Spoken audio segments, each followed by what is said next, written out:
Hello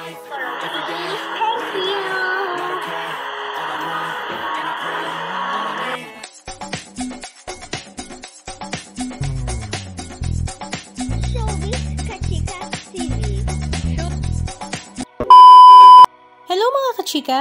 Usap-usapan nga ngayon sa social media talaga namang big revelation na ibinahagi nga ni Derek Ramsey sa kanyang social media account patungkol nga sa kanyang asawa na si Ellen Adarna na talaga namang ikinagulat nga ng lahat at ang lahat nga ay napareact kung paano nga daw ba nangyari yon at kung paano nga daw ba naitago ng matagal ni Ellen Adarna ang big secret na ito kasama ang kanyang asawa na si Derek Ramsey.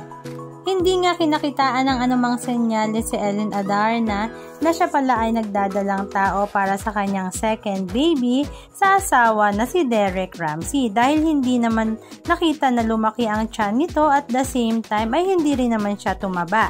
Kung meron mga senyales ay ayun nga ang kanyang mga craving sa mga pagkain na ibinabahagi nga niya sa kanyang social media account. Ganun pa man ay talaga namang tuwang-tuwa nga ang lahat, lalong-lalo na nga ang mga fans ni Derek at Ellen dahil meron na nga silang new bundle of joy kung saan ito ngang si Elias Modesto ay kuya na. Ang caption nga ni Derek Ramsey sa kanyang latest post ay "My world keeps getting better and better, #House of Dragons".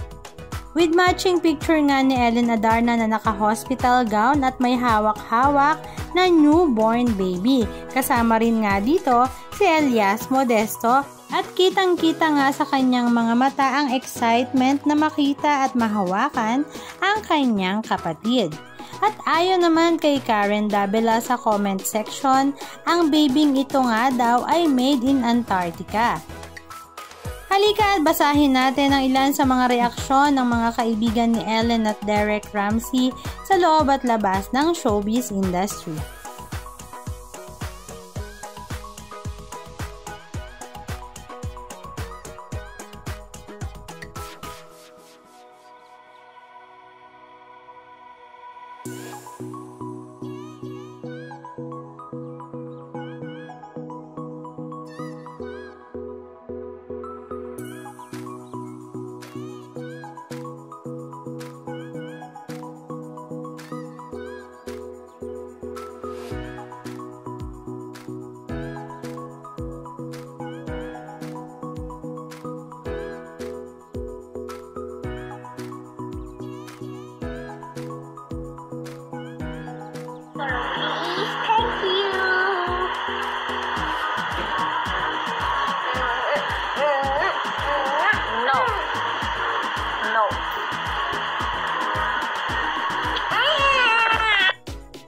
Anong masasabi nyo mga kachika? Just comment down below.